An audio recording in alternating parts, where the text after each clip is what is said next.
We're getting ready to start the show in 3, 2, 1.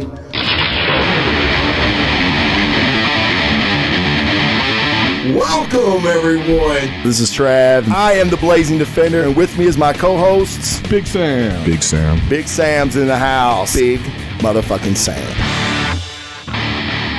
This is the MeatHeads on Movies show. MeatHeads on the movies. There's a lot of stuff going on. There's a lot of stuff in Hollywood that going on. Probably needs our attention. There's a lot of stuff in Hollywood going on. Probably needs our attention. Probably needs our attention. Probably needs our attention.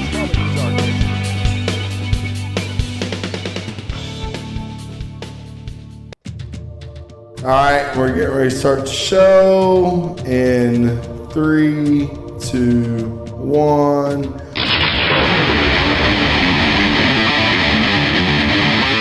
Welcome, everyone. This is Trav. I am the Blazing Defender, and with me is my co-hosts, Big Sam. Big Sam. Big Sam's in the house. Big motherfucking Sam.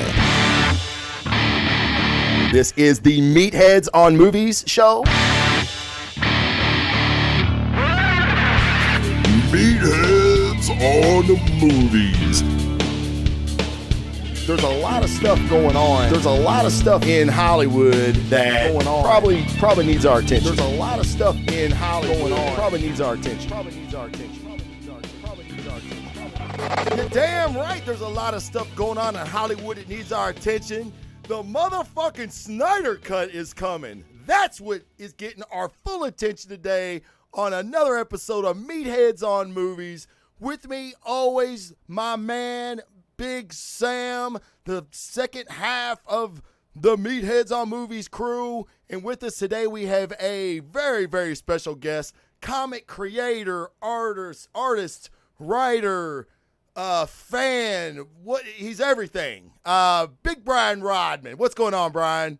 Hey guys, how you doing? What's up, Big Sam? Hey, what's up, man? I want to give a shout out to Brian too. This is the first time I've been on a podcast with you, man. It's an honor, dude.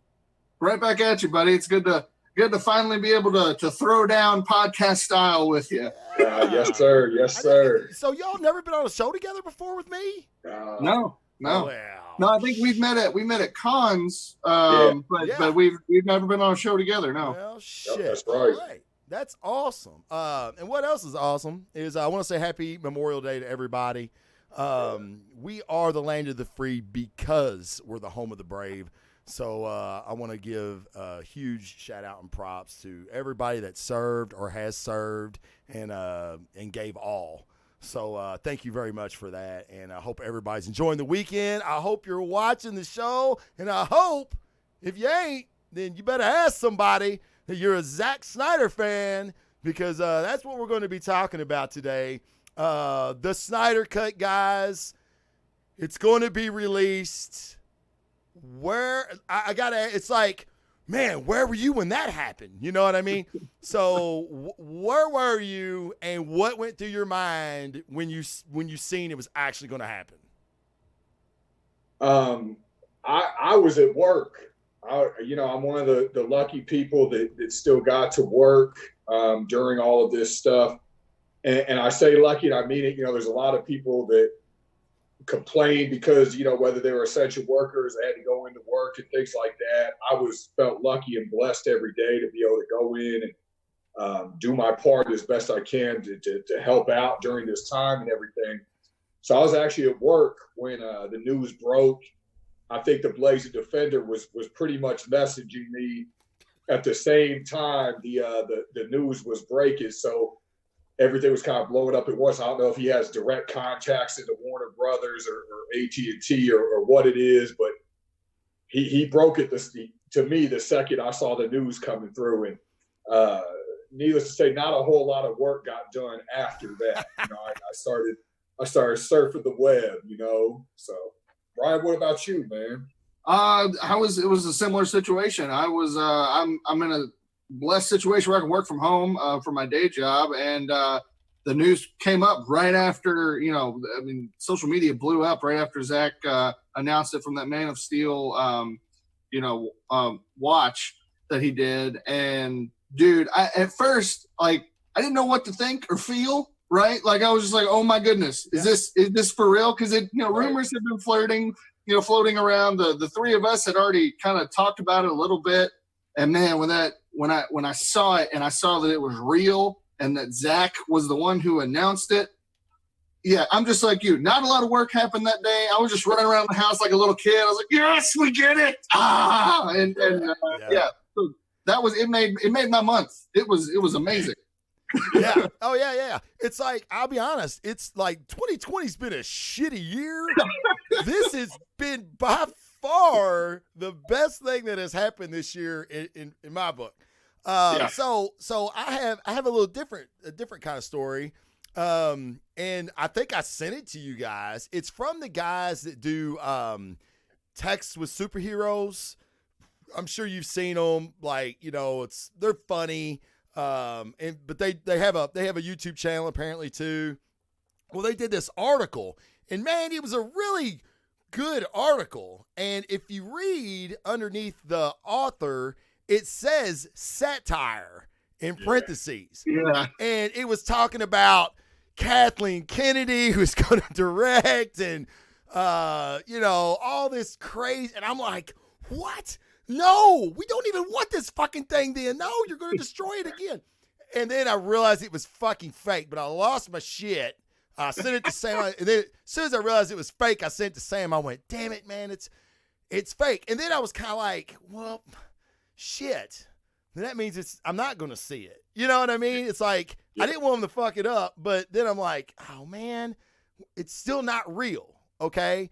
And then I knew Zach was doing the watch party with Man of Steel on Vero, but it was a Pacific time day, and I work also. I work for the fire department here, and our mornings are like the busiest time of the day for us, and I knew I couldn't watch it. So we had made a couple runs, came back from the store, gotten lunch, and then I was just scrolling through Facebook, I think, and I seen it, and I was like, nope, not falling for this shit again, so then I start Googling it, and then like sources started coming in, and I'm like, oh my God, it's fucking real. And then I think I sent it to Sam and you, and yeah. So, I mean, it was like a roller coaster for me, those few days right there. And there was word that we were going to get something soon, maybe. And I thought we may have gotten it with the BVS watch party that he did on Vero, which I didn't see that one because I was at work again. But I thought maybe if we were going to get something, it'd have been then, and then we didn't. And then, guys in the man, I follow a great group on Facebook. If you haven't been on it, it's called Church of Snyder, and they're Zack Snyder fans, of course, but they were super passionate about the release of SnyderCut, like all SnyderCut fans were. So, but I want to give a shout out to them. I know I posted I'd be doing the show, and I hope to see some of them in the chat. Because they have had a lot to say for the last 3 years, and now's your fucking chance, man. You put it out there. So I want real quick. So Casey, TV's Casey, who's been on the show several times, he's in the chat. He didn't get an invite to this show, and he said, I said, yep, no hate allowed, not this show. And he goes, how can I hate something that doesn't exist? So Casey was one of the many, I should say, that said that this was a pipe dream. There is no such thing as a SnyderCut. He's trolling you all with this shit. You're so stupid, blah, blah, blah. And, what did you guys, I mean, I'll be honest, that was one of the first things that came in my head was I wish I knew some of these people personally. And Casey's a good dude, and Casey will watch the SnyderCut no matter what, even though he'll never admit it exists even after he watches it. But so, I mean, did you all, let's talk about this for a minute. We're hearing that this is a toxic group. Now, I mean, the media hates Zack Snyder apparently. And there's been Collider, Comic Book Resources, today published, pretty, I don't want to call it scathing, but it didn't put the SnyderCut in a very good light about how studios, caving to fans is a very, very bad thing. What's your thoughts Well, on that? I mean, I would say a couple things on that. Number one, people in power always want to keep the power. So when now you're seeing, hey, there's a thing to social media that gives, you know, whatever you want to say, millions of people, as far as Zack Snyder, people that were in this movement, or hundreds of thousands or whatever, a voice. That's not something they've really ever had to deal with before. So these studio execs and the media that gets kickbacks from them and things like that. I mean, you can't tell me that Rotten Tomatoes, for example, doesn't get some sort of kickback from Marvel when every single Marvel movie is rated just fantastically. Just about every DC movie, with the exception of Wonder Woman, was pretty much in the toilet. I think they liked Aquaman okay. Yeah, it was okay.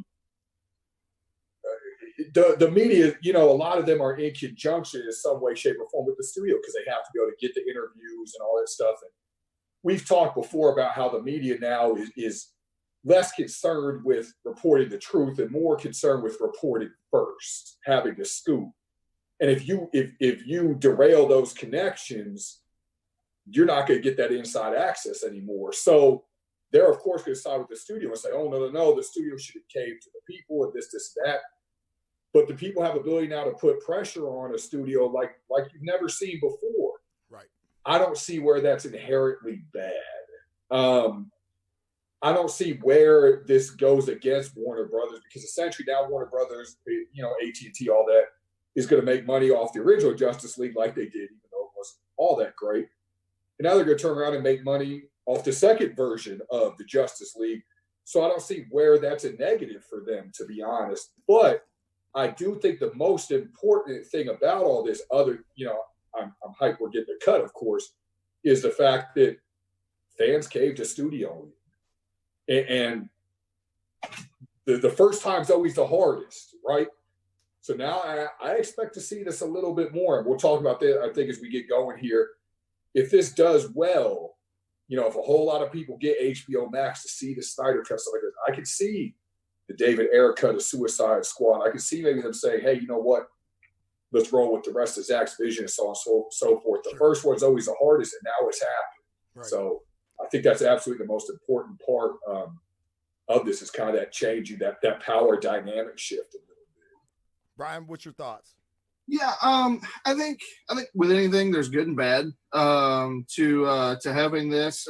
I think we really saw. I think the first big shift was really with Sonic the Hedgehog movie. You know, they released the terrifying Sonic, and, and then the fans were in an uproar. And within days, they were like, "Oh yeah, okay, we're not doing this. We're going to completely revamp it." And I think there's a cool aspect to that we've never had before. And I think social media, Sam, you're right, brings that you know, whole new dynamic to creating things. Sure. And as a creator, you know, I mean, and as you guys, as you know, you guys you know, create content, any kind of content creator, any kind of creator in general. Right now, we have direct access with fans, with, you know, readers or you know, viewers, and in ways that we never did before. Right. And I think that's good, because you can actually hear directly from them. That you can hear a clear voice. Hey, these people really like this, or they don't. What about, remember Deadpool? Deadpool would have never been fucking made if Ryan Reynolds didn't leak that scene on the expressway. Yeah. Right. Yeah.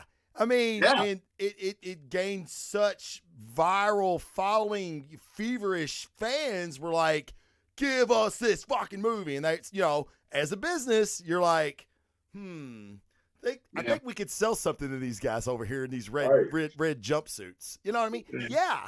I mean, but okay, so, you know, I don't know how fucking Hollywood is. Maybe I'll get Kevin Smith on the show and he can tell us, which I know you have something to say about that too, Brian. And I'll get to that. But what I want to say is, like, so Warner Brothers, let's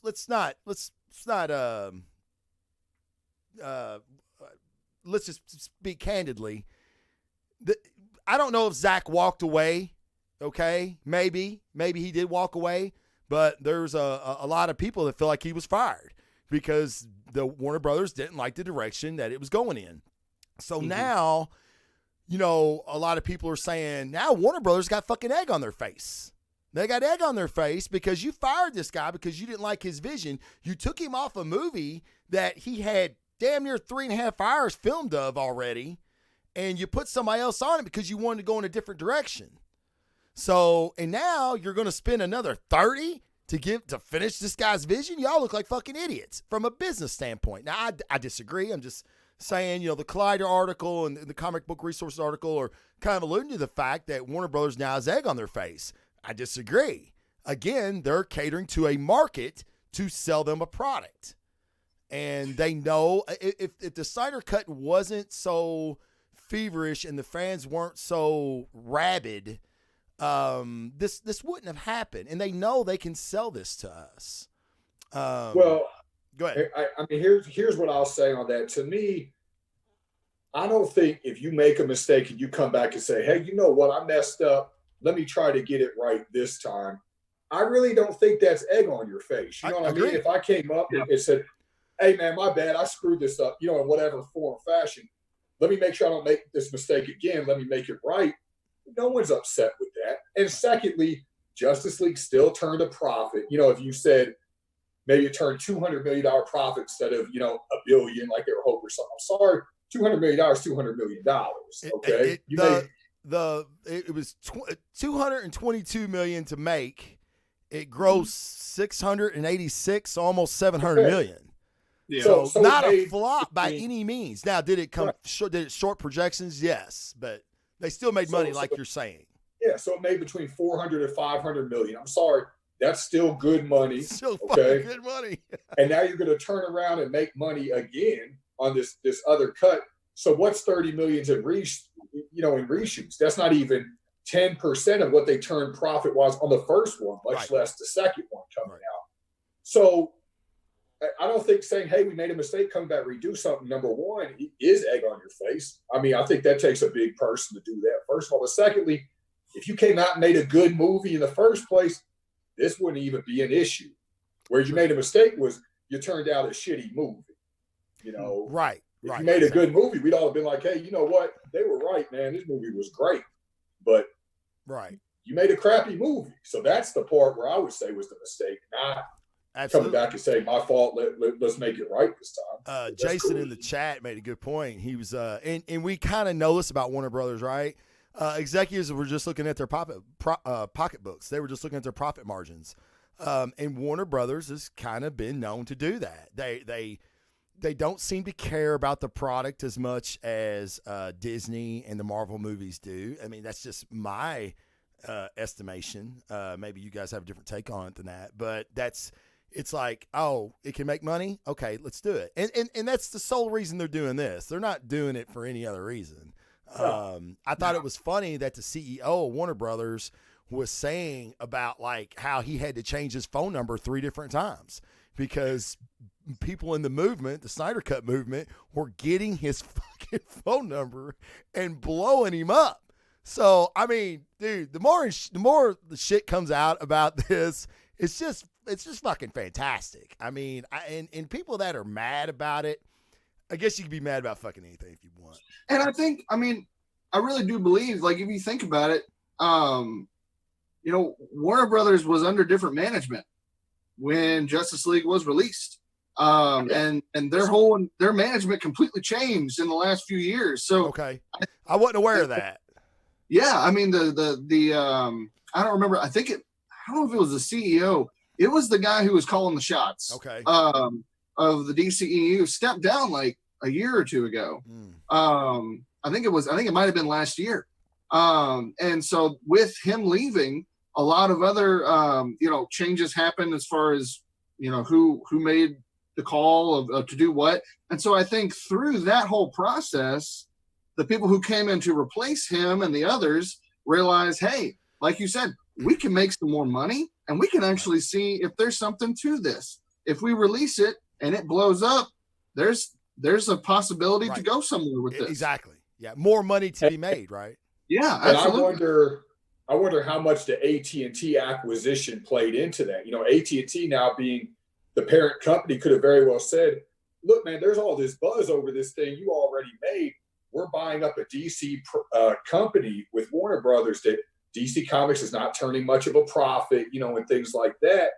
Yeah. Here's a way we can make some immediate return on our investment, put it out. Right. You know, I don't know if that's the case, but I could very well see AT&T as the parent company saying So Debo in the chat, yeah, for sure. Debo has a really, really good question, and this is kind of what we were getting to earlier. Going forth, are fans not going to expect remakes if these kinds of movies don't pan out like they should? Can this potentially be a problem within the business side of things? Well, I think it can be. So I think the difference being, this is one of those rare movies that the director was canned or quit, you know, midway through, almost to its completion, whatever. Most movies don't have that, so you don't have a second cut sitting there waiting on it.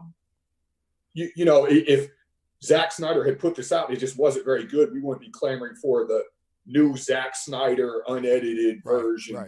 You know what I mean? Well, in I didn't realize this. Just doing some research, you know, the Donner cut was a lot like this, like this, and there wasn't a group of people buying billboards during San Diego Comic-Con saying release the Donner cut. It was just something that got made because there was all this footage that he shot when he quit. You know, I mean, he walked away from the project, of course, Superman 2, that is, because he didn't like the way the direction was going, and he was like, fuck you, I'm out. And they got somebody else to come in, and he had shot all this footage, and they ended up bringing the Donner cut out later. So it's this is an odd situation. I'm not saying it's not, but it is eerily similar to the Donner cut thing. The cut better be more Man of Steel than I can't roll with Jason on that one. No, man. Of course not. No, he knows. And I think we've already kind of had one of those things, right? So like Star Wars, you know, the cut that we got of Rise of Skywalker. Oh yeah. And now all this concept art's coming out of, you know, what the Duel of Fates is what it was originally going to be. Right. And you don't really have anybody coming out saying, where's that cut? It was never made. Oh, fuck, I was. As soon as I seen the storyboards, I was like, oh, God, where's this movie at? I don't want this movie. I don't want that other movie. Give me the other movie. Give me this one. Yeah, but that was never made. So I think with that, you know, because in this interesting situation, you literally had two almost completed movies side by side, that this one over here just needed some extra money to finish. Right, yeah. It's very done. good. Well, okay, you know, so I think that's a great transition. And so, you know, we've talked about that business side. Who gives a fuck, really? Nobody gives a shit about none of that. We're not going to see any of that movie. We're going to be empty our fucking pockets for this thing. And we're glad to fucking do it, right? So let's talk about the Snyder Cut. And like you said, so Zach has said you may have seen 1/4 of what I shot, which to me is mind-boggling. Yeah. I mean, like, holy shit. Is he serious? Does he mean because we slept through the rest of the movie? or you know, because we were so angry that I honestly didn't remember half of the movie because I was just sitting there mad the whole time. You know, I actually... Go ahead. I told the Blazing Defender and everything that, you know, in 2020, I've tried to really even knuckle down harder into this. I'm taking notes and things like I had never done before, and so on and so forth. I was trying to show up and let my good looks ride me through, and obviously it didn't get me very far, as it never has. I rewatched Justice League for this, okay? Right. That was dedication. It's not good. It's not good. No. We talked about this before we went live. It looks like a movie that two motherfuckers did. Yeah. And it's almost like there is something online that you can find, and it'll tell you the Snyder shots and the Whedon shots. And I could have told you. I mean, like, I can watch the movie and go, oh yeah, that's fucking Whedon. Oh yeah, that's fucking Whedon. When we were in the theater, Robin was next to me, my wife, Robin, and I'm literally watching the movie, and every time the reshoot came up, I was like, that's a reshoot. She got so like frustrated with me halfway through. She's like, just stop. And I'm like, no, look at it. It's terrible. And like, you know, it does look like it was two separate directors, but it almost looks like it was two separate directors where literally they were just like, well, here's kind of a vision. just put together whatever you can, and here you have 6 weeks, and Right. yeah, that's all they gave them. And we also mentioned this, so I think we should mention it again for transparency's sake. Like I'm a fan of Joss Whedon. I'm a huge fan of Joss Whedon. And Brian, you said it. We shouldn't hold Joss Whedon accountable for what happened. He was thrust into a bad situation. I hope the hell he got paid. I know he got paid, but I hope it was worth it, because I'm sure it was a very daunting task to come in, and I'm sure he had bullet points like, oh, hey, we need more humor like the Marvel movies. Yeah. This is a dark ass movie. We need to lighten this shit up. So he's probably like, well, shit. You know what I mean? Like, I can't do anything I want to do, but I'm going to get this thing done because they're paying me a shit ton of money. And like I said, I'm still a big Wheaton fan. But yeah, the Justice League obviously didn't fucking work. But now we're gonna see the Snyder Cut. So what I want to ask you guys is, and Sam, I know you've done some research too. What are you? Like, we know about some of the things that we're probably going to see, right? So what is it that you're most excited to see? Dark Side, a live action Dark Side is awesome. I kind of hope in the same way the animated movie did, maybe they could take this Ray Porter. I don't know this dude. He was in Argo, which is the only movie I've seen with him. I have no idea who he is. No. And they voice him over with Tony Todd, just like in the animated movie, because I love Tony Todd's voice so much as Dark Side. Yeah, you did. Super excited about Dark Side, but really, I just want to see a dark movie. Like, I've liked the way DC has done dark movies. Jason said this better not be more like BVS. Fuck that. BVS is a top 10 comic book movie ever. Yep. And Jason will hate me to say this. It fucking kills Deadpool 1. I don't care.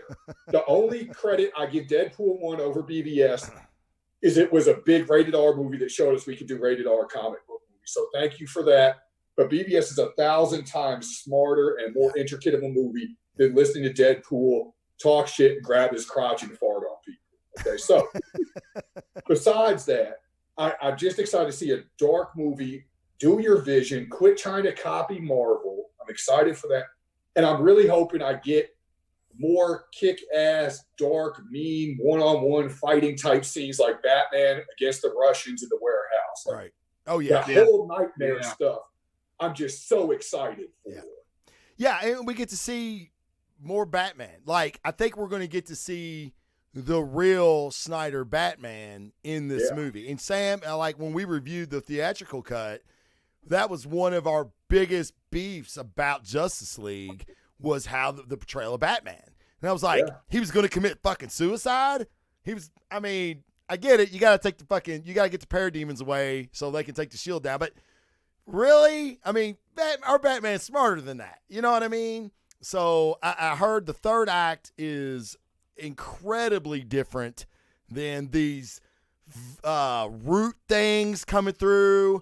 The Russian family is not even in the third act in the Snyder Cut. Thank God. I kept thinking they were going to be someone important. Like, I was racking my brain when they said their names. Like, are these characters? Do you know who I thought they were? Who's that? This is so stupid now.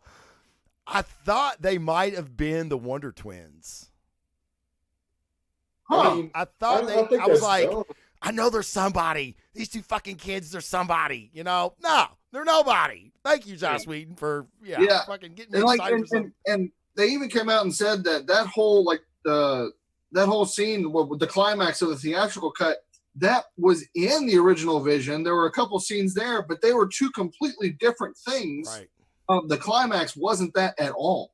Right. And so I think the thing I'm most looking forward to with this is just getting a no holds bar 4-hour long cut of something that began with Man of Steel. Right. And the tone carried over to BVS. Right. It kind of was there with Wonder Woman. And then we finally get like almost the culmination of what Zack's story was. Now, I know he had like 3 movies originally planned and all that, and they had to completely redo everything. But I feel like this is going to be like this is your grand finale. This wraps all this stuff up. You know, here you go.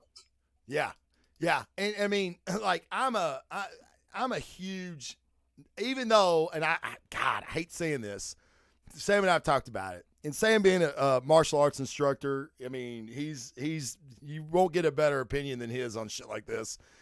I watch a lot of action movies.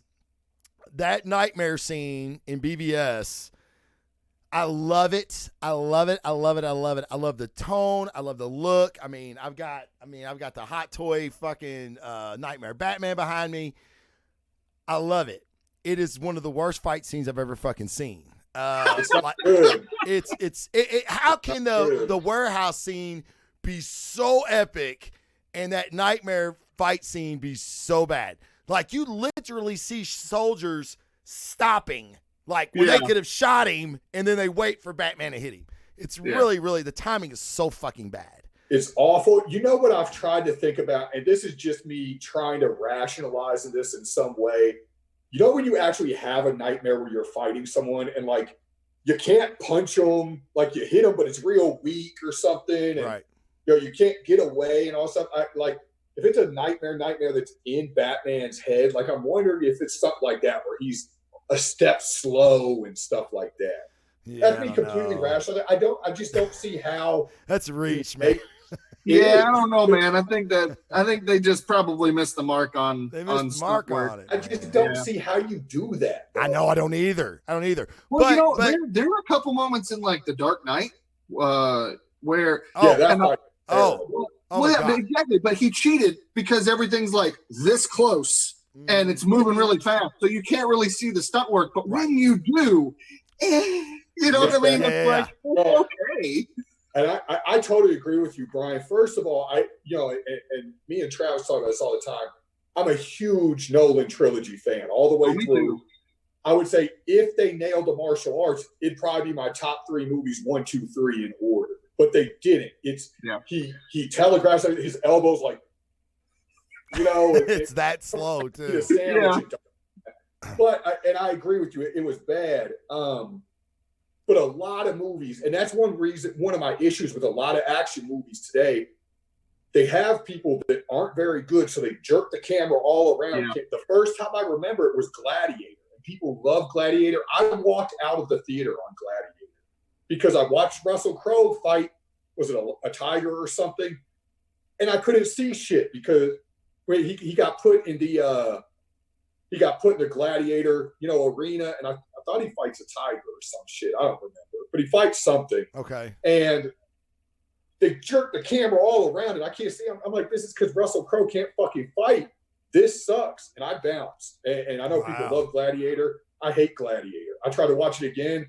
It sucked the second time. Wow. So I know I'm sensitive to that stuff, but if you're a movie that has action as one of your main things, which I wouldn't necessarily call a comic book movie an action movie. Some, yes, some maybe more drama, this and that. But action is a main character in them.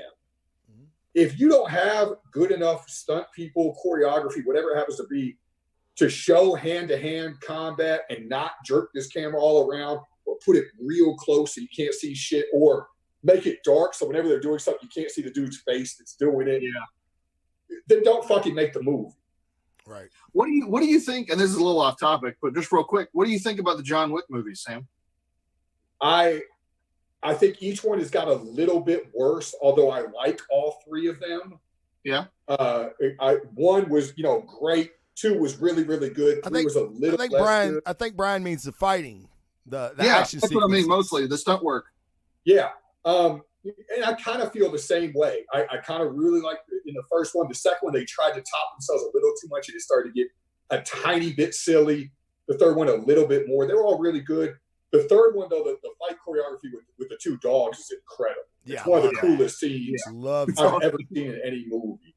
I read an article from a TV and movie critic that I really like, and he said John Wick is the most consistent 3 trilogy movie series he's ever seen. I believe that. He didn't say the best, but the most consistent.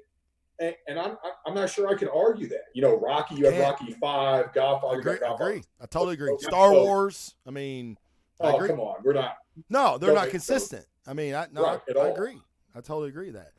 But So back to my nightmare sequence. Apparently, those are in the storyboards for Justice League, where Darkseid comes and is terraforming the I guess it's Gotham or Metropolis or wherever they're at. Like when he's overlooking with the Omega symbol, when he actually comes into the Justice League Hall, where it's old Wayne Manor that he converts into the Hall of Justice, and Darkseid comes and destroys it, and then like the next scene is the terraforming of the Earth.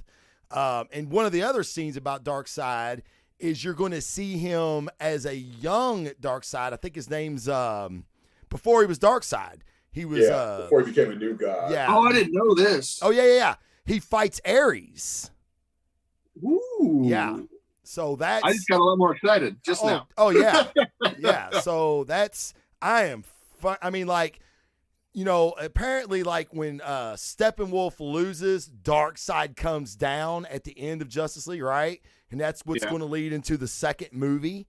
Okay, that was his original plan. All right, Right. So you know we're going to get that Darkseid, but apparently we're going to get like a before he was Darkseid moment.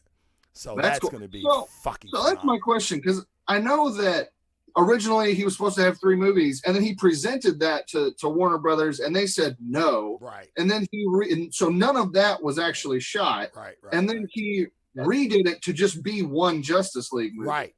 So do you think some of that stuff from his original 3-film plan is going to be like played out? Absolutely. I think Lois gets killed. Okay. I think I'm curious how this ends. Yeah, honestly. I think that's my biggest question is, yeah. Are we going to get a setup for a sequel that's never going to happen? You know what I mean? Right. But okay, so let's just really quick. Wouldn't it be smart for him to do that? I think it would. I think it would be, but I think those fans into a fucking rabid frenzy. Absolutely, but it's a huge risk too. Because at the same time, like, here's my thing. We actually have a question on the Facebook feed that touches on this. It says, what do you think Warner Brothers or Zack Snyder hopes to accomplish by releasing the Snyder Cut of Justice League? And obviously we've answered that on some level, but I think also, I don't know, if I'm a studio, kind of going back to what Kevin Smith said in an interview not too long ago, if I'm Warner Brothers and I'm throwing $20-30 million into this thing that fans are all about passionate, and are celebrating, and it goes nuts and it does really freaking well, then I'm gonna run with it. I mean, it makes no sense to ignore that if you know this is successful and you're absolutely sure these people are gonna absolutely love it, and you have something like HBO Max, utilize that. You know, I think there's potential for something more to come. I agree. I'm curious because like Sam and I were talking, they're getting no reshoots with the original cast. It's just going to be dialogue stuff. So I was a little upset with that, which, okay. I think that has to do with the money, man. Like, Ben Affleck alone would be too much. You know what I mean? And I'm sure it's expensive to do reshoots with actual actors. But then the more I read, and he's got so much fucking footage. Yes. Maybe he don't need it. You know what I mean? I think with the Darkseid CGI the Darkseid CGI and all that, that's where they're getting their money at. You know what I mean? Yeah. It's like you said, it'd be a big gamble for him to end this on a cliffhanger where Superman goes to the anti-life equation, and now it's up to what's left of the Justice League to fight. I mean, and then credits roll. Yeah, and then what was it like half of Cyborg and Batman are trying to figure out when to send the Flash back into. Like, that's perfect. It's perfect. And great. that's what I was going to say is we've seen the Flash, which was supposed to be the Flashpoint paradox. Yeah. Back and forth. It's going to be made. It's not going to be made. It's going to be made. It's not going to be made. I'm almost wondering if Warner Brothers doesn't have kind of a plan like, hey, that's where we're going to go with this if this does well. And I can see him kind of ending kind of right where Brian was saying, where we could pick up the Flashpoint where they say, all right, let's send Flash and run from there. That would be fan. I mean, I would be all for that. And I mean, it's interesting because now they're at an opportunity. They have an opportunity right now to do that because Flashpoint. I mean, they have said that it is going to be made, but it's still in the writing phase. So you could see and wait and see what happens with the Snyder Cut. Yes. And then you can do literally whatever you want. Whatever you can integrate what the new vision and the old vision, like whatever you want, whatever has worked. And it you know, also in this, they said that Cyborg, Aquaman, and Flash, all their plot lines were basically buried in Justice League. Like they had way more stuff going on. Apparently, especially Cyborg. Like Cyborg had a lot of shit cut out. Yeah, did you guys see Ray Fisher's video? Yes. Man, that touched me, dude. He just starts crying in the middle of it. This means got it walked away. Like man. Like and this is too much. This means so much to those guys, you know, like they actually get to see what they poured their heart into. So I was thinking about this the other day because Ben, Gail, of course, Jason Momoa, like he's been the most vocal. Imagine that, right? That's because he needs this. Yeah, he does. Well, I mean, look at like Gail. She don't need it, and she's under contract. So when her and Ben, which Ben's probably like deuces, man, I'm out of here. But like I'm sure he may do other Warner Brothers shit in the future, right? So he don't want to piss nobody off, and they're all tweeting release the Snyder Cut. Yep. You know what I mean? It's kind of like, damn, man. Now, I know why Ray Fisher's doing it. Right. I know why Ezra Miller's doing it. You know what I mean? They're still trying to build their careers. But, you've got bona fide fucking A-listers now. I also don't think this is something that just happened at Warner Brothers. I think Warner Brothers is known for quite a while they were going to end up doing this. And so I can see totally them saying, yeah, Ben, it's cool, man. Join the movement, create all this extra. We'll see where it goes. Yeah, exactly. Yeah, nobody was tweeting Gal saying, "Hey, man, what are you doing? What are you doing? Don't do that."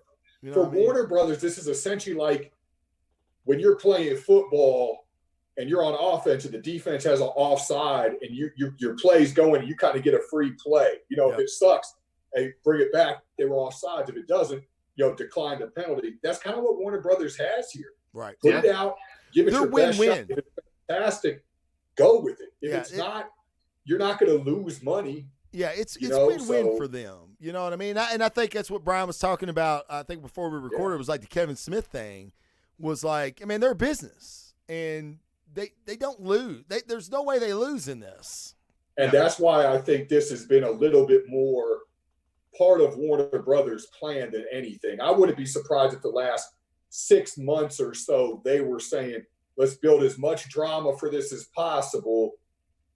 We're not doing it right, but Ben, Gal, you all go ahead and say some stuff and let's see how much momentum we can really create here. Yeah, sure. You don't run Warner Brothers without being a hell of a businessman. You know what I mean? Yeah. Or woman.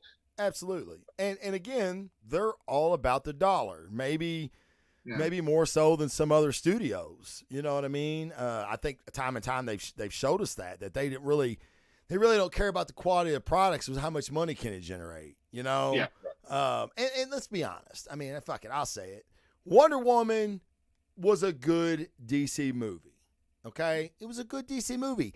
It was exactly, and I hope you're listening to this.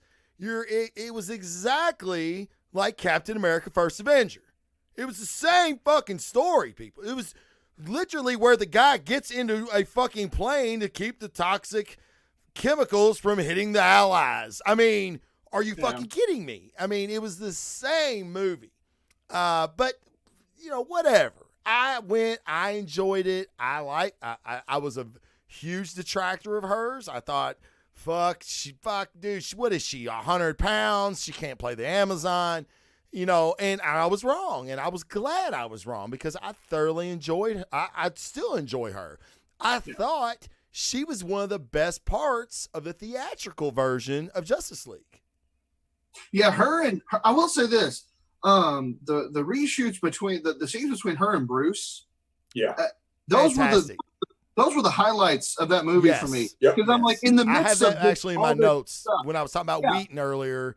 Yeah. I love those. They're so good. They're so They good. have great chemistry. Well, that's what Joss does. Joss, that's his thing, man. Like, he can take two characters and put them together and give them that chemistry and that dialogue, and just, that's where he excels at, I think. He did it in Avengers for me. You know what I mean? And again, when I say I'm a Wheaton fan, I mean, I'm a big Buffy the Vampire Slayer fan. It was one of my favorite TV shows ever. And Avengers is maybe one of my favorite movies of all time. Even after Endgame and Infinity War, I mean, the Russo brothers, Winter Soldier, I mean, Sam and I argue about this all the time. Avengers to me was just fucking magical. And it had never happened before. We'd never seen anything superheroes, like but characters from other movies and then they all came together, and then it fit like clockwork. They were perfect together. And that, to me, that was Joss Whedon. That was when I see that movie, I'm like, this is Joss's masterpiece. I mean, but he did it on Buffy, he did it on everything. I didn't think Avengers 1 was going to happen even as I was watching it in the theater. I still was like, I'm not sure this is really going on. I know. Right. Hulk and Thor fighting on a helicarrier.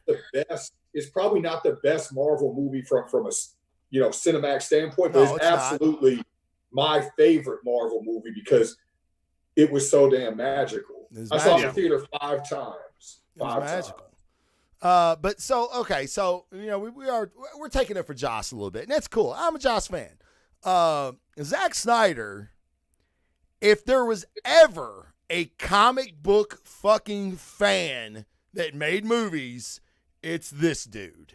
Yes. I mean, I could screenshot moments of BVS and give you the exact panel from fucking Frank Miller's Dark Knight Returns. I mean look at 300 and Watchmen. It was essentially just page to screen the same thing. Oh, and let me say this, because I like saying crazy shit that I actually believe. I'm not saying it to troll anybody. I ain't saying it to get a reaction. I fucking believe this shit. Zack Snyder's Watchmen is better than Alan Moore's fucking Watchmen. Oh, shots fired. No, I don't know about that, but fuck that. I mean, Alien. I love that movie. The ultimate cut is amazing. It's amazing. Yes, it is. Yes, it's amazing. And that's the thing. I think that's the thing with the twitchiness I get with Warner Brothers, and especially with Zack Snyder. They take his masterpiece and they butcher it and they put it out there, and then people think, oh, well, that's Zack Snyder. No, it's not. Go watch all the director's cuts of the movies that they chopped up. That's Zack Snyder. Yeah, yes, exactly. And I have to say this. I love Jason, I love you. You know I do. 300 was all about Frank Miller being there. Snyder had nothing to do with it. Are you high? You're fucking, I know you like wine, and I think you're 3 bottles in right now, dude. You need a glass of water, and you need to sober up a little bit. No. I thought that when you were talking about that BVS stuff earlier. Dude, Zack Snyder this is what he does. He is the master of taking the panel off a comic book page and making it into a fucking movie that fucking works. And Sam and I have said this several times. So just for people that have never heard me rant about the Snyder Cut or Justice League or BVS, Sam, when he watched the theatrical cut of BVS, was not a fan. It's not very good. I liked it, but you didn't love it. Not at all. Not at all.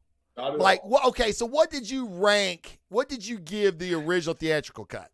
I would, again, don't quote me. It was so long ago. But if I had to guess, I think it was around a 6.5. That's exactly what I was getting ready to say. I think that's it had highs, it had lows. So when the extended cut came out, I was like, Sam, you got to give this a shot. You got to give it a try. Watch it. And you were kind of hesitant. You're like, I'm going to check it out. But, I was like, no, dude, I'm telling you, I think everything that you were telling me that you didn't like about the movie, I think this cut addresses it. Like, I think they made this cut for you, dude. And you text me and you were like, I think it just went into my top 5.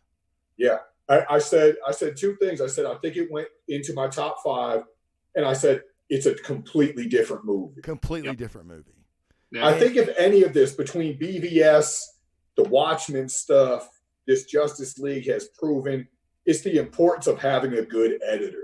Yes. I never would have thought about that before, but having a good editor makes all the difference. Well, I think if these studios just let the directors give the fans what they want, don't put it in, it doesn't have to be into a box of 120 minutes. Russo's have proved that. You know what I mean? Like, give us the same thing. Go ahead. Oh, sorry, Travis. I was going to say, can't we say the same thing about comic books, though? I mean, me and you have talked about before. Dan Didio, when he was at DC several years ago, came out and said, it's much more than just having a good writer and a good artist on a book. It's like, no, it's not. If you have a good writer and a good artist, right, it's going to be a good book. There's no bad characters. Yeah, or Jim Shooter at Marvel. Jim Shooter did the same thing. You know, guys would pitch him ideas. He would like the beginning of the idea and totally change the way they want the end game for them. And they'd be like, no. And he'd be like, oh, okay, well, see you later. And he would fucking fire him. Yeah. And I'm talking a little bit just out of subjective opinion as a longtime comic book fan. Brian could probably talk a little bit more about this as a comic creator, but I think that's why you're seeing such a revival at Image Comics, because all these top creators, they do their Marvel thing, do their DC thing. Then they're like, okay, now I'm going to go to Image to tell the stories I really want to tell, because the editors leave me alone. Whereas every time you get something from Marvel or DC, if you're in the A-list stuff, you know, the C-list characters, maybe they leave alone. You get these editorial notes are like, can't do that. I don't want this character to go like this. We've got this event to tie into, so you can't do that. Like, that's got to be frustrating, I would think, as a character or as a writer. Oh, my God. Right? Creator. Stifling. Yeah. Yeah, I mean, as a creator, like, you know, it's funny because when I was a kid, knowing that I wanted to go and do comic books, of course I wanted to draw Batman. I wanted to create, I wanted to do Batman stories. I wanted that so much. Sure. And then when I actually learned how the industry works, and the lack of freedom that the creators actually have in those stories with those specific characters, I got to tell you, if DC came to me and was like, will you do Batman? I'm never going to say no. Right. But I'm also going to go in with that knowing that I'm not going to be able to do what like Frank Miller did with Batman in the 80s, right? Like, I'm not going to be able to put, you're never going to look at it and say, well, that's Brian Rodman's Batman. Right. And there is something, as a creator, there's just such a lack of freedom when you're dealing with these. I mean, at this point, they're our Greek mythology now. They are our. You're right. They're our heroes of old, and so you're very constrained with those types of characters. Now, when you go to Image or Boom or these other Dark Horse, like these other independent publishers, man, they just let you do what you want. You have a story to tell it. They're not going to, they may be like, oh, maybe do this instead. But for the most part, they're completely hands off. Well, they do whatever they want. I think what it is, they pitch it. They go into a room and they pitch and they say, hey, I got this story I want to do about this red barn. And it's interdimensional. And, oh, by the way, I want Adrian Soriento on it as well to do the illustration. And they go, yeah, that's a fucking great idea. And then, you get Gideon Falls, which is fucking fantastic. Oh, such a good book. Thank you for that, by the way, Travis. Oh, yeah, man. No problem. Just Black Barn, though. Black Barn. It is, it's Black Barn. I said Red Barn, didn't I? Yeah. So one thing to capitalize on that is coming up as a kid, one of my all-time favorite comics, and now it's going to be a show, supposed on Disney Plus too, was the What If comics, because they essentially allowed a creator to just go, hey, man, here's your character. He's got kind of these certain characteristics, but other than that, have fun, because it's not in continuity of anything. And those are awesome. Like, I'm so excited to see that show. Yeah, me too. And I think that's one of the issues with, like Brian said, these are our Greek mythology. There's so much back history, back story now. Yeah. That these editors, they try to fit everything in this box. They have so many plans. You've got to make sure you can tie into this in the summer because this is going to happen, and this, that. But the creators have no freedom. And I'm sorry, if I hire you to write something, I want to trust you to write it, Yeah. I didn't hire my editor to write it. And I think that's the same thing you're kind of seeing with some of these movies. DC is, or Warner Brothers is saying, hey, this works for Marvel. I know you have a vision, but I want you to do this. So let's make this work. And that's a problem. Don't hire Zack Snyder if you don't want that. It's ass backwards because Marvel had a vision. They had things laid out, phase 1, phase 2. We've all seen it, right? We know how successful it was. I don't know why Warner Brothers was trying to change a vision. And let's just look at Zack's vision for a minute. It's very dark. It's very adult. It's very real. Way more real than the Marvel universe is. Which, thank you. Yeah, I'll take both of those. Thanks. Sorry. Had to get upped. Thank you, love. So, a very dark vision. And then they were like, oh, no, we don't want that. We want to do this. Okay. Everything they have done from their animated universe to their DC streaming series, Doom Patrol, Titans, very adult, super fucking dark. It's like, wait a minute. You got rid of the guy that started all this shit for you, and you've still kept the tone. It ain't like they went to a different tone, to be honest, other than with Justice League, which was a huge fucking fail. Well, I mean, you also got to look at Aquaman was pretty light-hearted. I mean, they had the trench scene was freaking amazing. Yeah, and dark and scary. Because James Wan can do that. Yes. But like, it was pretty lighthearted popcorn flick. It was more Marvel than it was past DC. Yeah, and it was pretty crappy, I thought, too. Until you got from the trench scene on, I thought Aquaman was a good movie. And leading up to the trench scene, I thought it was awful. Like him and Mara trouncing through the desert with no chemistry was terrible. It Yeah, was terrible. He's talking about pissing on the thing to give it moisture. Then they came out of the water and rap music started playing. It looked like MTV Cribs trailer. Like it was terrible up until you saw James Wan kind of do what James Wan wanted to do, and then it looked really good. Yeah. When you're watching that movie, that's exactly what you think. You're like, that's not James Wan's forte. And it showed. Let James Wan do his thing, you get trench scenes. Yep. You know what I mean? I know Sam didn't. I fucking absolutely loved the fight scene in the town. Oh, God, it was terrible. Oh, I loved it. I fucking loved it. I loved it. I loved it. Like, I liked it because it was for me. I went into Aquaman just thinking, please be better than what we got last time, and because it was like I wanted it to be better than Justice League. That was it. I was like, please be better, and it was from the get-go. Mm-hmm. And so it wasn't phenomenal. I don't think it deserved the high praise that it got, but I don't think it's a bad movie. I think it's fun. It's a fun movie. I think they did a good job making a fun movie. But yeah, up until the trench scene, it felt like they were trying way too hard. Yes. Yeah, exactly. I'll say that I really liked the fight scene at the end between King Orm and Aquaman. Yeah. That was good. That was awesome. After the scene, I liked the training scenes between Volko, and Aquaman when he was young. Those were good.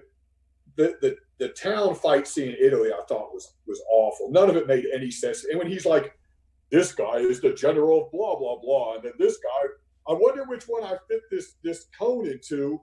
And you couldn't guess it was the one with his hand in front of his eye, like looking like, of course that's the one you put the bottle into, man. Like that makes Oh yeah. Well that was fucking stupid. I mean, I love the fight scene. She could have pulled water up there on an island. You could pull water up at any point. She's got to wait till she's in trouble to get the wine. Like, none of it. But I still thought that was a cool scene. I was like, oh shit.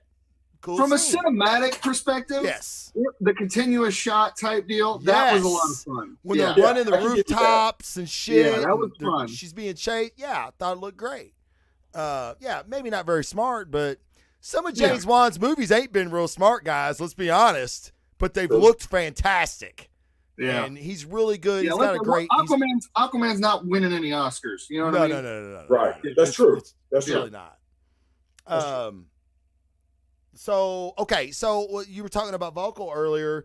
Apparently that is... This Justice League was supposed to be the introduction of Valko and Mira to Aquaman. And now people are wondering if we'll see that scene, since it would kind of screw with the continuity. But I'm like you, Sam. I think I would approach, if I'm a fan, which I know most fans don't know this shit, but I would approach this Snyder Cut as a Elseworlds type of movie that doesn't exist in current continuity, because we really don't have any current continuity. You're saying they've already released and said, and they made a statement saying, we're not worried about continuity. We just want to make good movies. We're doing director-driven stories, like one-offs. And if we're doing that as an Elseworld thing, can we recast Mara for her scene or two? Like, don't bring Amber Heard back. Yeah. Don't bring her back. More than likely, what they're going to do with that, I mean, if the best thing that could possibly happen happens, and they decide to move forward with Zack Snyder at the helm, again, doing all this stuff, I really, with all the things that have been going on between Amber Heard and Johnny Depp and that whole situation, I just don't see them bringing her back. They'll just recast her, honestly. Yeah. That's what they need to do. Plus, she sucks at acting, so there's that too. She wasn't the greatest. She's a smoke show, though. Good Lord. Yeah, but that's what porn is for, dude. She can act in one of those, and then it won't matter. Oh, wow. I would pay to see that.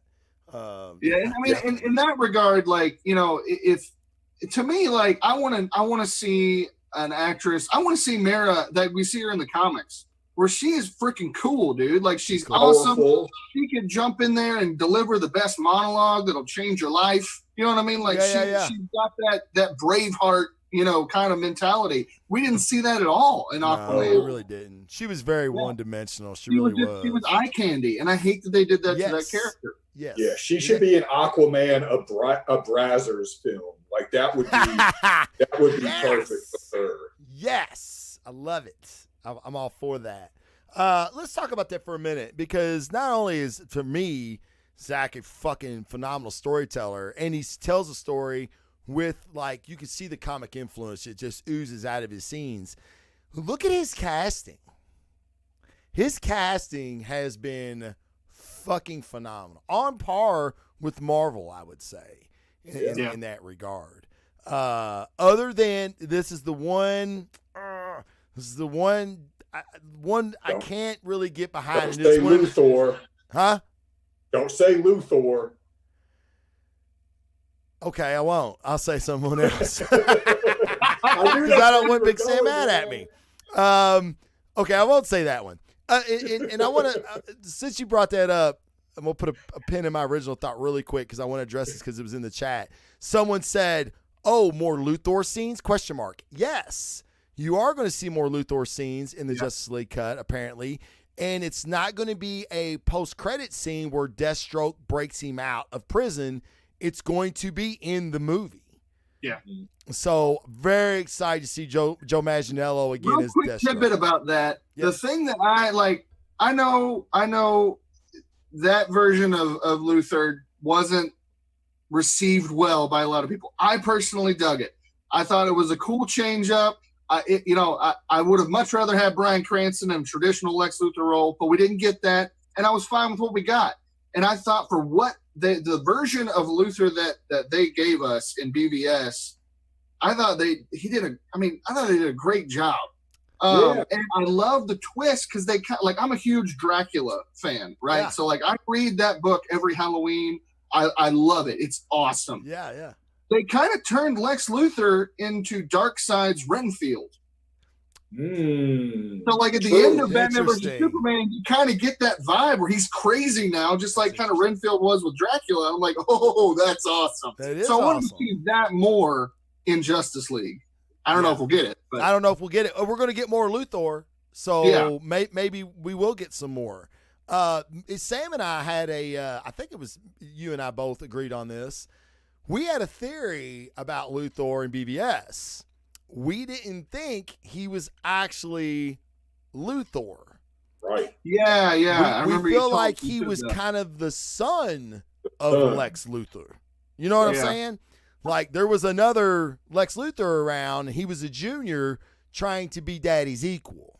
But at the same time, though, the way he described his dad also sounded like Lionel Luthor from Smallville. So, I mean, I think it could be either way. I don't think that's what they were doing, but if that's what you want, that's fine. Yeah. Hey, it's just one of my many theories that never come true. So it's cool. And even Casey says that could be Lionel Luthor Smallville situation. Yeah, absolutely. Could be. Yeah. So my casting that I could not stand, and it was one of Zach's first, is fucking Lois. I cannot get behind her. She don't have fucking red hair. Lois does not have fucking red hair. She did in the Man of Steel series by DC, which is where he pulled that version of Superman and Lois Lane from. Who did it? Who was the writer? Let me look. Hold on. Google is my friend. Okay, you do that, and I'm going to answer Jason real quick. Lois over Flash. Yeah, me too. Absolutely, because I love Ezra Miller's Flash. I love it. Not me. I know Sam hates it. I love it. Yeah. I love him being the geeky fucking nerd, the Sheldon from Big Bang Theory with superpowers or super speed. I love that. I loved when him and Bruce were talking.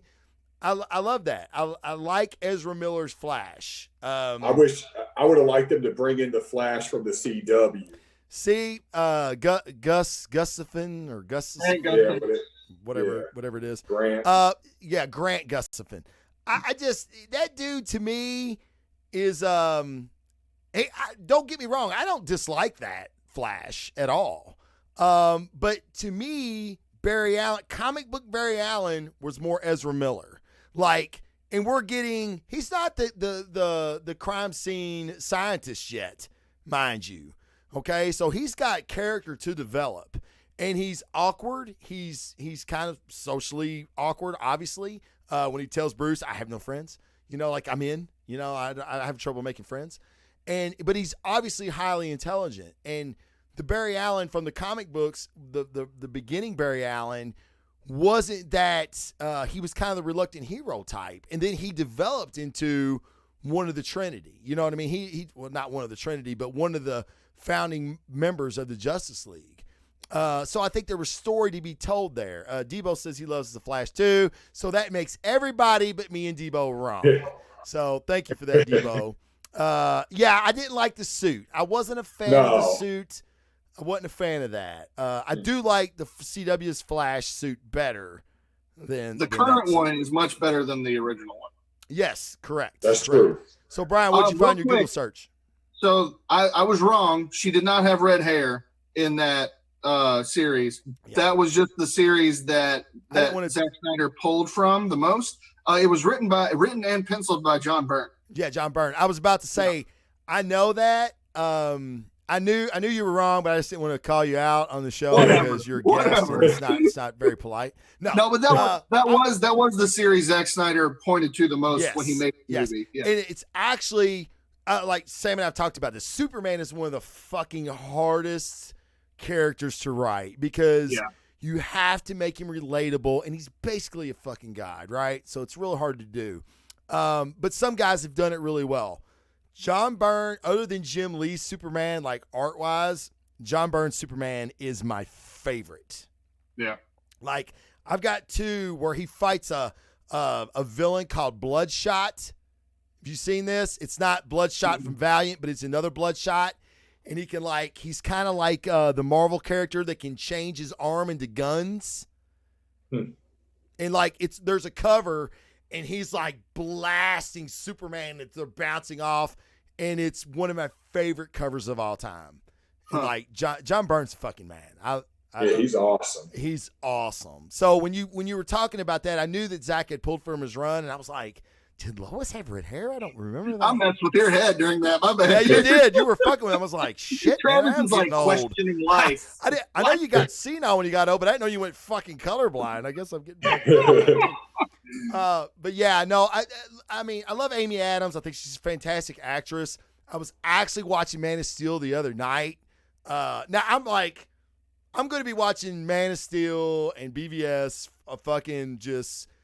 Yeah, I saw a meme that just captured how I think we all feel right now. Is now watching Man of Steel and Batman versus Superman it brings a whole new feeling back because now you're like, oh, this doesn't get followed up by crap. You know? Right. So, okay, let's talk about, let's visit that for just a second.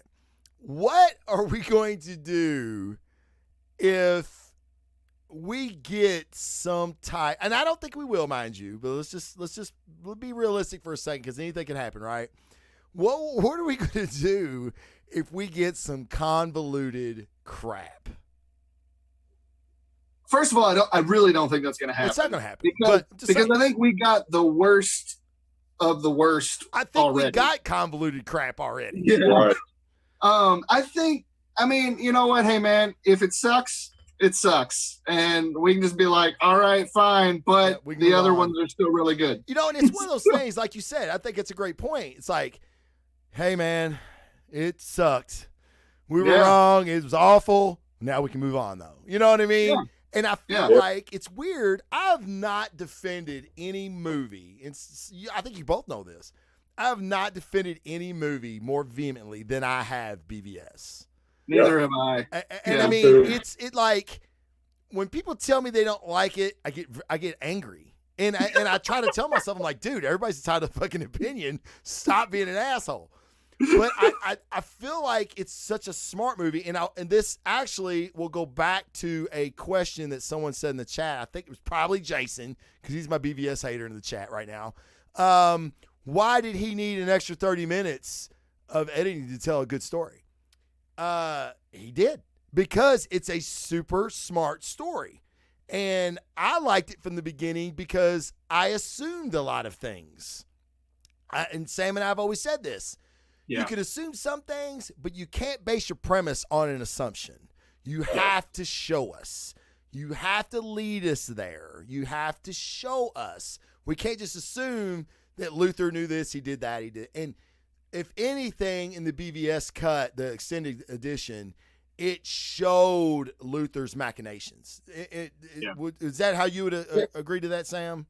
Yeah, well, and I would say to that, that's a crazy comment anyways, because let me take 30 minutes out of any movie and that shit is going to be screwed up. You know, if you took 30 minutes out of Avengers Infinity War right now, if you let me take 30 minutes of plot point out, that's just not going to make sense. Great point. Either. Yes, you're absolutely right. You need whatever time you need in order to tell the story. That's right. I'd rather have a 2-hour good movie than an hour and a half movie that doesn't make sense.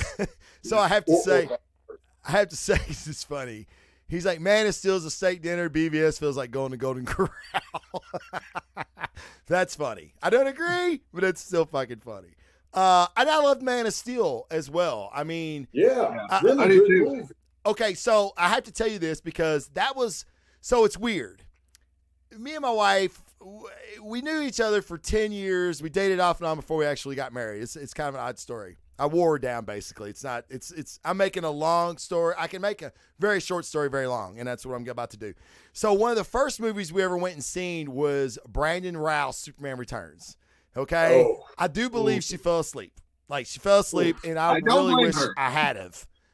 We went to IMAX. I was super pumped. Fucking awful. So then, to get my wife to go to a theatrical release of any movie is an act of Congress. Like, literally, even now, like an act of Congress. So I got her to go to see Man of Steel, okay? And we went to Baxter. Yeah, fucking shitty-ass little Baxter. And it was a date, right? So, or no, we were married then. We were married. So we went, and I watched it, and he breaks Zod's neck. Yeah. And I'm sitting in the theater going, I don't know how I feel about this. I don't know how I feel about this at all. And she's like, well, he saved that family. You know what I mean? Like, she didn't get it. And I'm like, no, something didn't feel right. You know, and it's fine. And I left that movie theater and I thought about this movie for a fucking week. How did I feel about this? Like, that's what kind of fucking movie director Zack Snyder is. He makes comic book movies, and you're thinking about him a week later because you're not really sure, should he have broke the mold like that? And he did. And that's where a lot of people disconnect with Zack's vision, because Batman's killing, Superman's killing. Superman's like, he's, why is Superman doing this? He's hope. He's always going to find another way. That's not realistic, man. You know what I mean? You know what? People are coming out like Superman's a serial killer. And I'm like, come on, guys. He killed Zod because he literally leveled a city and was trying to destroy the whole world. They were terraforming the planets. Right. Like, come on, man. Like, and then did you, like, the moment, for me, it was never an issue. No. Because right after he did it, he, like, screamed because he was so upset that he just had to kill him. Yeah. I love what Zack said in the watch party. I don't know if y'all heard this or not. He addressed it. And he was like, at that moment, after like, and we know like the Kevin Costner scenes where, he was like, what was I supposed to do? Let him die? And Costner's like, maybe. Yeah. Which don't even get me fucking. Kevin Costner should have won a goddamn Oscar for that supporting role. It is one of my Kevin Costner does some great shit. Him as Clark Kent in that movie was fucking gold. It was fantastic. But at that moment when he broke Zod's neck, Snyder said, at that moment, he chose us. Yeah. Well, and that's, for me, I always took it as, you've got a young Superman. He's just starting to get into this. And maybe for me, him having to do that was the moment he said, I will, from now on, always find a way ahead of time to keep myself from ever having to feel this again. Right. Heroes are born from adversity. Like, you look at any fucking hero, any hero worth anything, they're born out of adversity. I mean, a guy that can fly and go to the moon and back, not a lot of adversity for that guy, right? Zack made him human, and it showed the side of him. And this is going to sound, God damn, it's going to sound so stupid, but I'm going to say it anyway, because that's what I do. I say stupid shit on my show. Sam's going to get this. I'm sure, Sam, you've watched The Last Dance. Oh, yeah. Okay, when the media was really, really on Jordan about his gambling problem. Okay, I don't think Jordan had a gambling problem.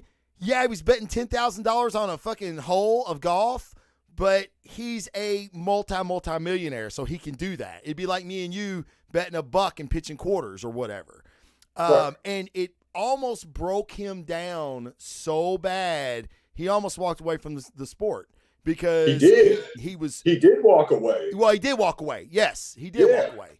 So, and I think about Clark when he goes to the top of the fucking mountain, like he's like when in BVS when the courtroom blows up, and he's like, God damn, like, what the fuck, man? You guys suck. I'm out.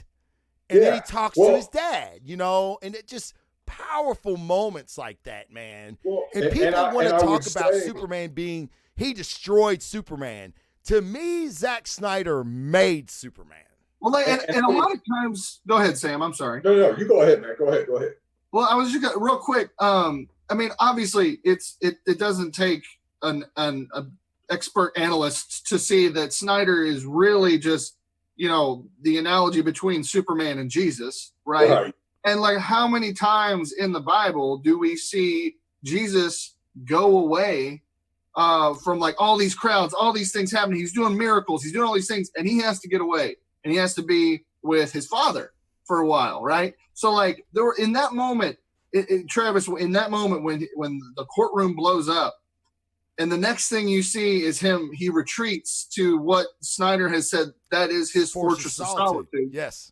And it's like he needed that to recharge, and the one person who can literally crush buildings, crush mountains, he has to get away, because that's the thing with Superman. It's all psychological. Yes. Everything to write a good Superman story, which I think Zack Snyder did a fantastic job with that character, is you have to get in his head. Right. Yeah. You had to make him relatable. And Zack did that. You know what I mean? Like, he did that to a level that I don't know anybody's really even did in the comics. You know what I mean?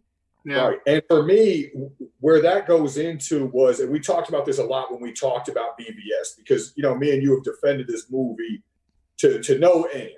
And he took what I thought would really happen if you had a godlike entity, be it God, be it an alien or whatever, come to the planet and show I could do all these things.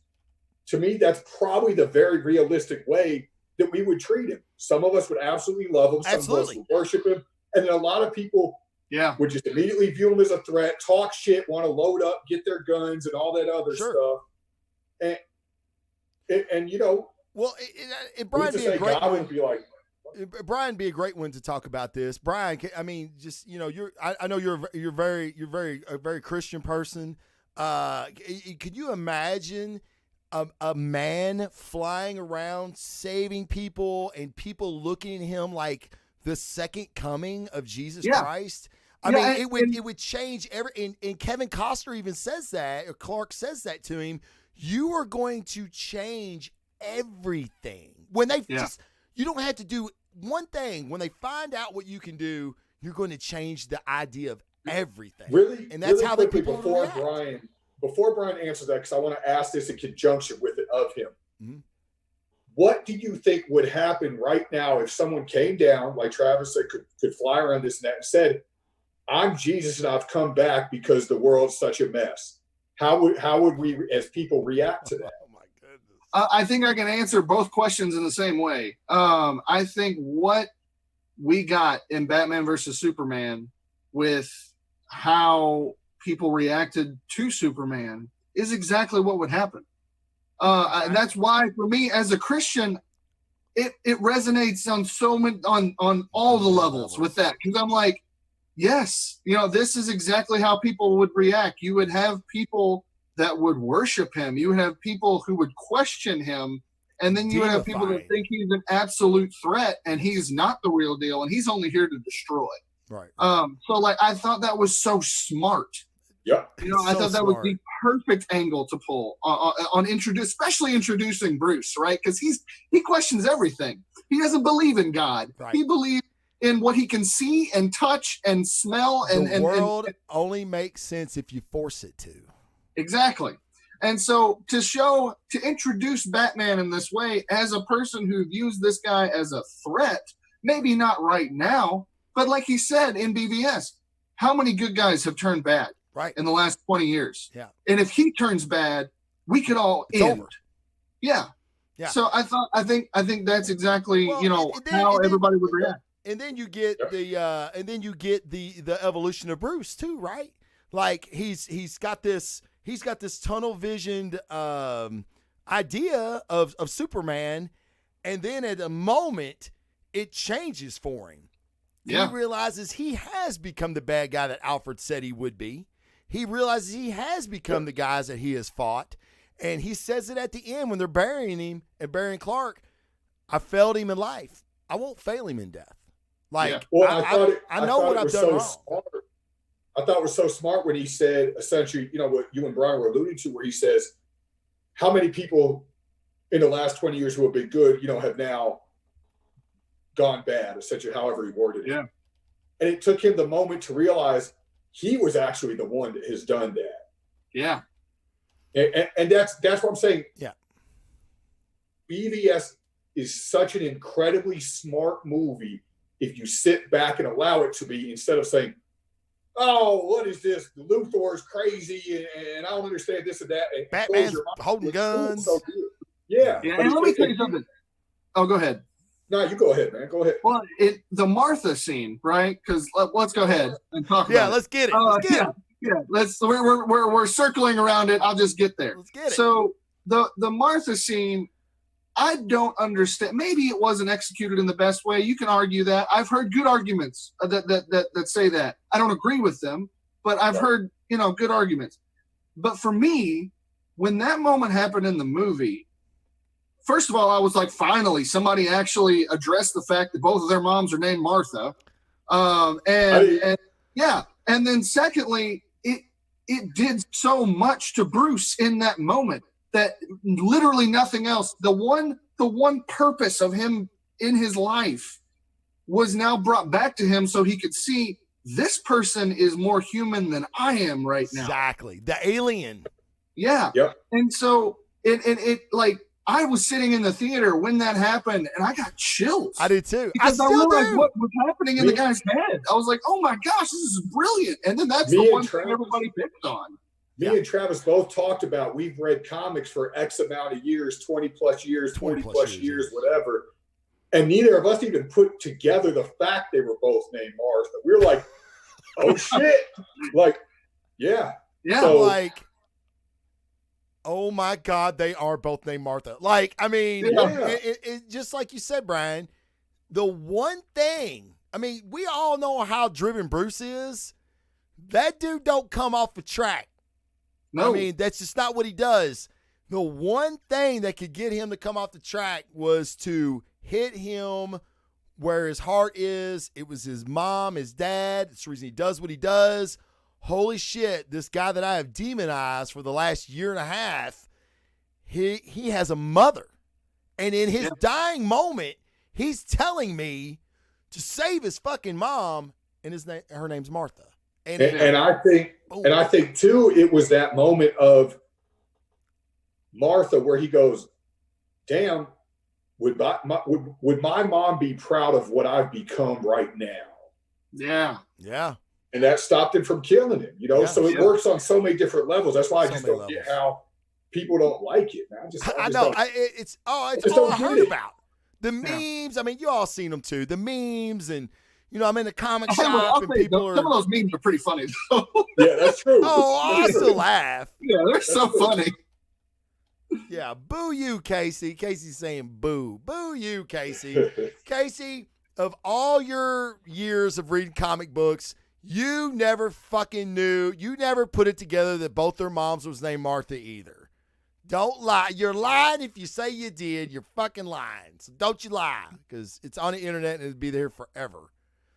Actually, when I actually realized that I knew that, and it was never like a moment of like I never like was looking for somebody to say something about it in a movie, but it was Tim Sale and Jeff Loeb's Superman for All Seasons, when that one brief cameo where Bruce comes in.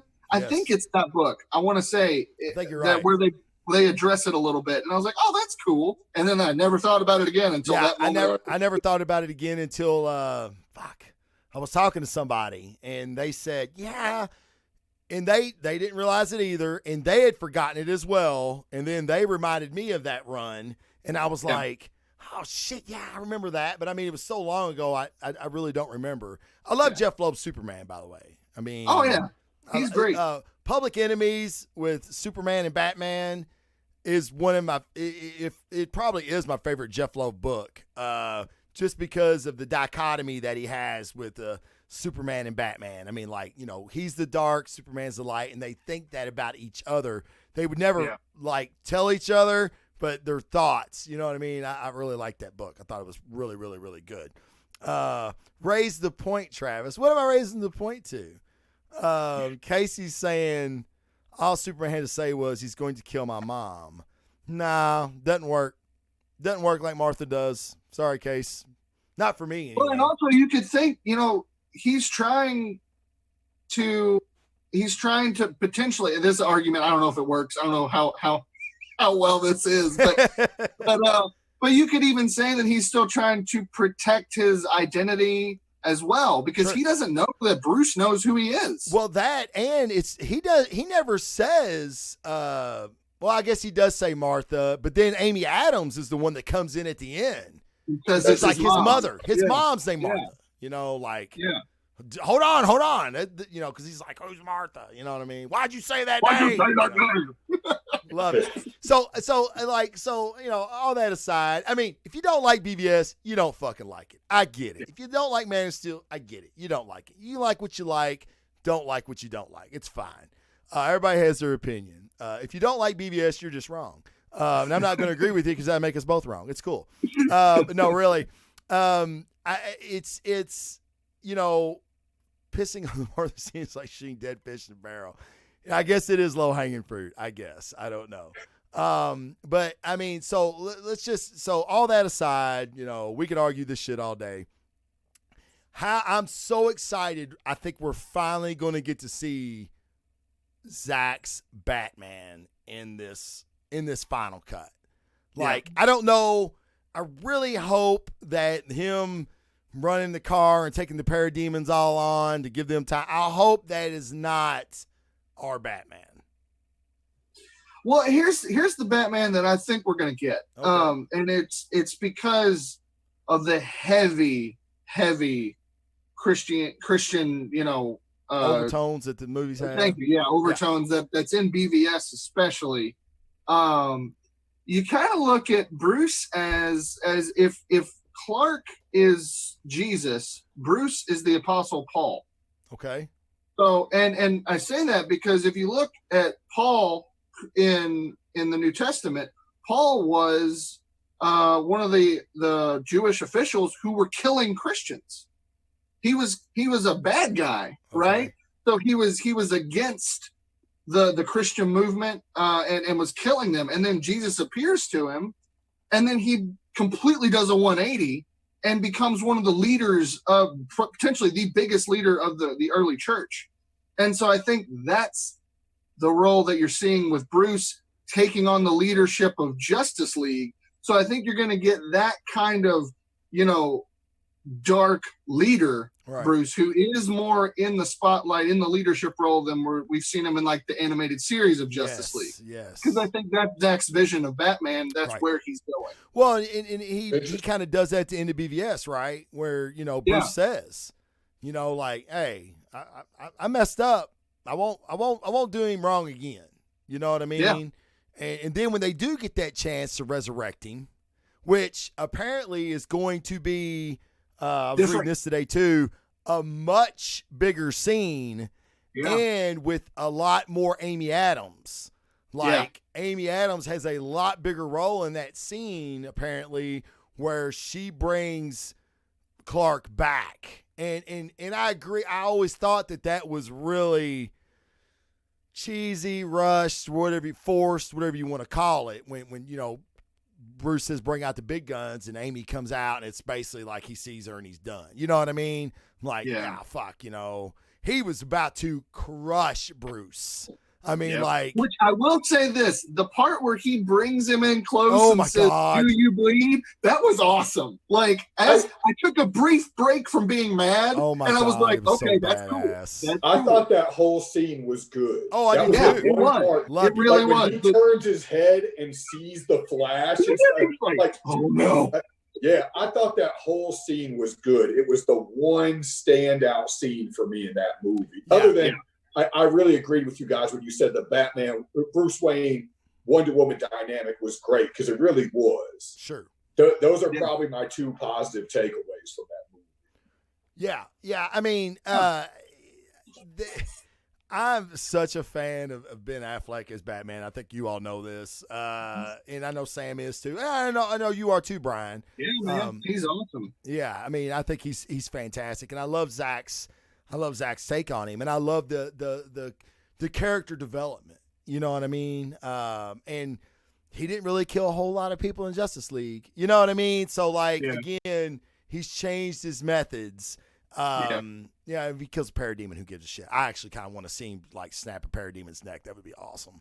Well, it's like in Court of Owls, right? Where he's like, all the talons are coming into the bat cave, right? And he's like, these aren't humans. I'm killing everybody. I love it.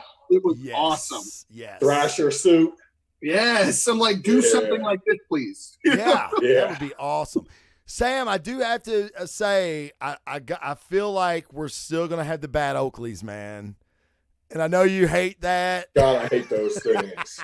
Bat Oakleys. Sam hates Oakleys are the worst. So terrible. It's very reminiscent of Val Kilmer's Batman suit. It is a little bit. You're right.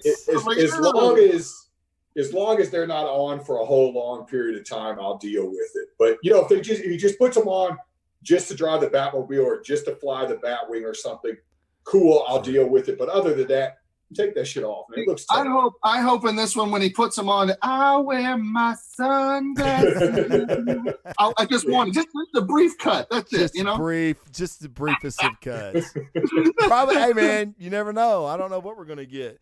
Well, guys, we went an hour and a half. I know we could go another hour and a half easily on this sure. shit because we're such fans. I know we're all so fucking excited.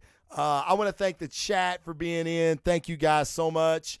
I know I had some instant messages from guys from the Church of Snyder that were actually viewing, but they didn't chat. I wish they would have. I know you guys got a lot to say. I wish you would have chatted with us, but maybe next time, because I'm sure this comes up.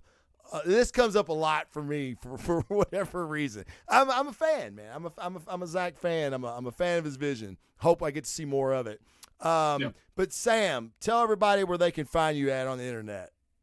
So you can find me at kungfulou.com, Kung Fu Lou like Louisville.com, and that's my Kung Fu and Tai Chi school.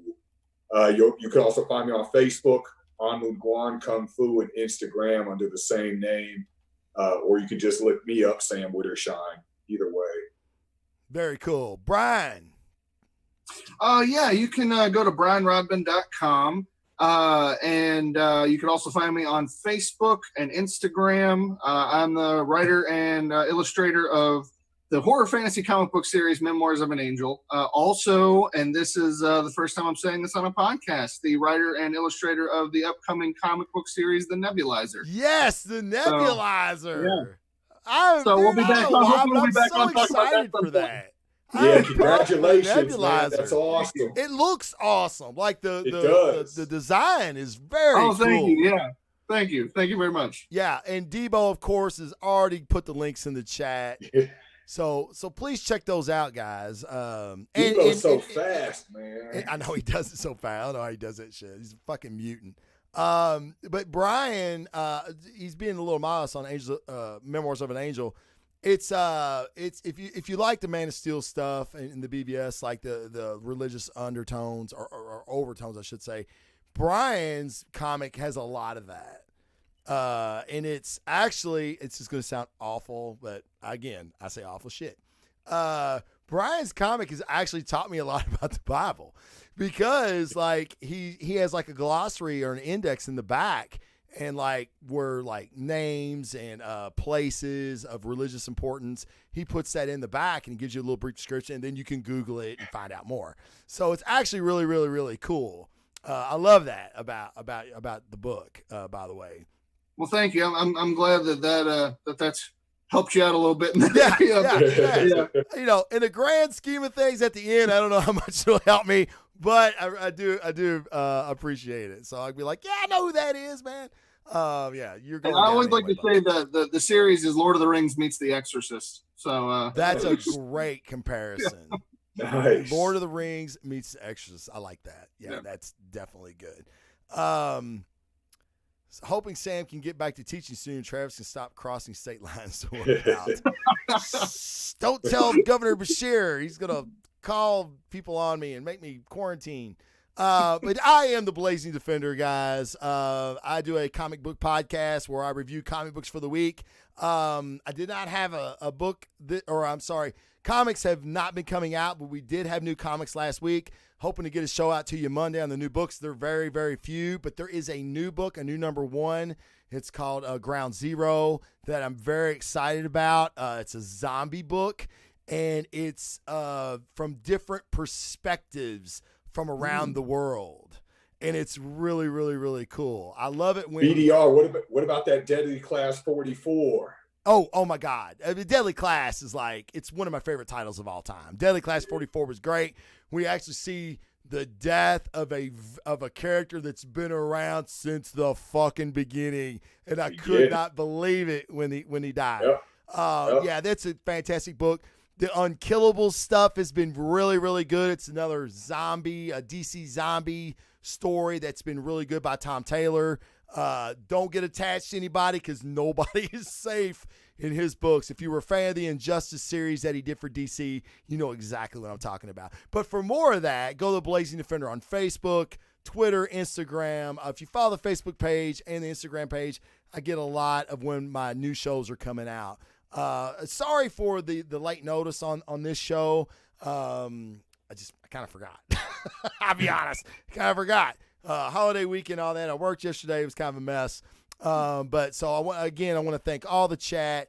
Love you guys, man. You have no idea. I honestly wouldn't do this if it wasn't for the chat. I love you guys talking and asking questions and commenting, even though when it's shit I don't fucking agree with, like Jason usually does. But no, I appreciate all of you guys. I always appreciate your opinions. But if you could give me a 5-star review on iTunes or even the Facebook page, you can leave reviews on the Facebook page too. That would help me out tremendously. And if you haven't hit that bell on the Twitch, please do that. You'll be notified every time I go live. And if you get if you have Amazon Prime, you get 1 free subscription a month. I'd really appreciate if you use it on me. I know some of you in the chat already do. Gracias. Fucking domo arigato. Thank you very much. Appreciate it. Guys, enjoy your Memorial weekend. I know a lot of you guys aren't working tomorrow. Some of you motherfuckers don't work at all. I know you don't because you're online too much. But I appreciate you. Thank you. And remember, guys, just be nice to people. If we pay it forward just a little bit, the world will be a better place. All right, guys. I'm out. Peace.